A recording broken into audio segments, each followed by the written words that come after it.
APJ Abdul Kalam के सफल विचार। एपीजे अब्दुल कलाम हमारे देश के एक ऐसे महान व्यक्ति थे जिनकी महान उपलब्धियों और विज्ञान के क्षेत्र में असीम योगदान के कारण ही अब्दुल कलाम को मिसाइल मैन भी कहा जाता है।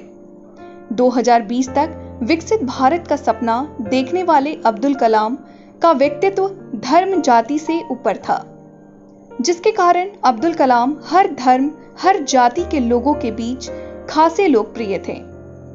उनके इसी महान व्यक्तित्व के कारण अब्दुल कलाम आज हम सभी भारतीयों के लिए जीवन का एक आदर्श है, जो हम सभी को अब्दुल कलाम के जीवन से प्रेरणा लेकर उनके द्वारा दिखाए गए रास्तों से हमें हमेशा आगे बढ़ने की प्रेरणा देता है। मानवता के प्रति प्रेम।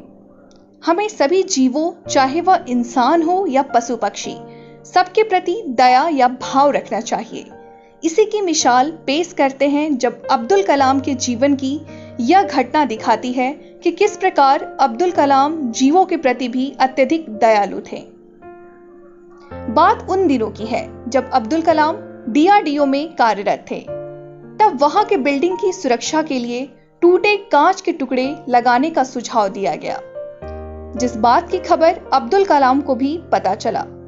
तब खुद वहां जाकर अब्दुल कलाम ने ऐसा करने से रोक दिया और वहां के उपस्थित लोगों से कहा कि ऐसा करने से जो पक्षी दीवार पर बैठते हैं वे शीशे के टुकड़े से घायल हो सकते हैं।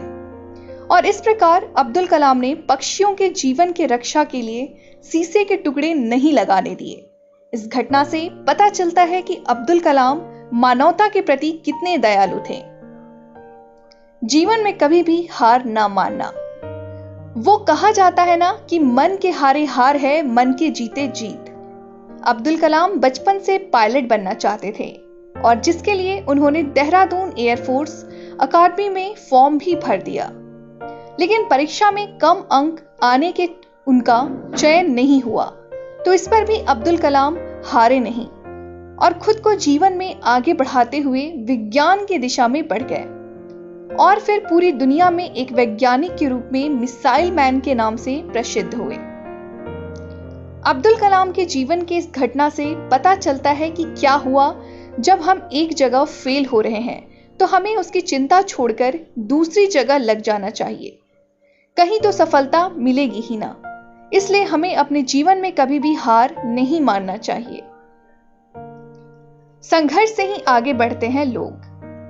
अब्दुल कलाम बेहद गरीब मछुआरे परिवार से ताल्लुक रखते थे और अपने परिवार की आजीविका चलाने और अपनी पढ़ाई करने के लिए पिताजी का साथ देते हुए बचपन में सड़कों के किनारे सुबह सुबह अखबार बेचा करते थे। भले ही इनके पिताजी ज्यादा पढ़े लिखे नहीं थे, लेकिन कलाम को हमेशा यही शिक्षा देते थे कि यदि जीवन में आगे बढ़ना है तो संघर्ष का साथ कभी नहीं छोड़ना। जितना अधिक संघर्ष करोगे उतना अधिक सफलता भी मिलेगी।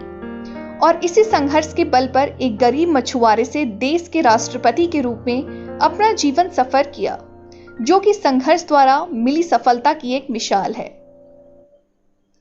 एक समान आदर की भावना। अब्दुल कलाम अपने जीवन में खुद को कभी बड़ा व्यक्ति नहीं मानते थे। वे अपने को सबके बराबर एक समान समझते थे।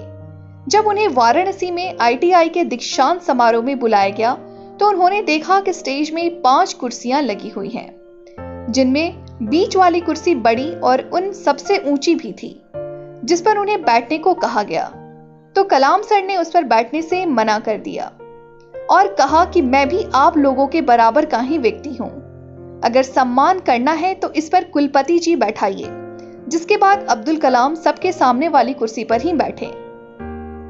इस तरह अब्दुल कलाम अपने को सबके बराबर ही मानते थे। यही नहीं, अपनी इसी समानता के भाव के चलते अब्दुल कलाम कुरान और गीता दोनों का अध्ययन करते थे। यानी उनके लिए कोई भी ग्रंथ छोटा या बड़ा नहीं था, बस ज्ञान जहां से मिले ले लेना चाहिए, यही उनकी सोच थी। दान की भावना। जब अब्दुल कलाम का चयन राष्ट्रपति के रूप में हो गया तो कलाम सर ने तुरंत एक चैरिटी को फोन किया और अपनी जीवन भर की जमा पूंजी दान कर दी और कहा कि आज से मेरा ख्याल तो अब भारत सरकार कर रही है, इसलिए जो अब सैलरी भी मिलेगा उसे भी हम दान करते हैं। अब्दुल कलाम खुद कहते थे कि सबसे उत्तम कार्य क्या है? किसी भूखे को भोजन कराना, जरूरतमंद को बेहिचक मदद करना, इंसान के रूप दूसरों के लिए काम करना और किसी दुखी व्यक्ति की सेवा करना ही सबसे उत्तम और पुण्य देने वाला कार्य होता है। इस तरह अब्दुल कलाम का जीवन सादगी से भरा पड़ा था, जो कि सभी के लिए जीवन में आगे बढ़ने का एक प्रेरणा स्रोत है।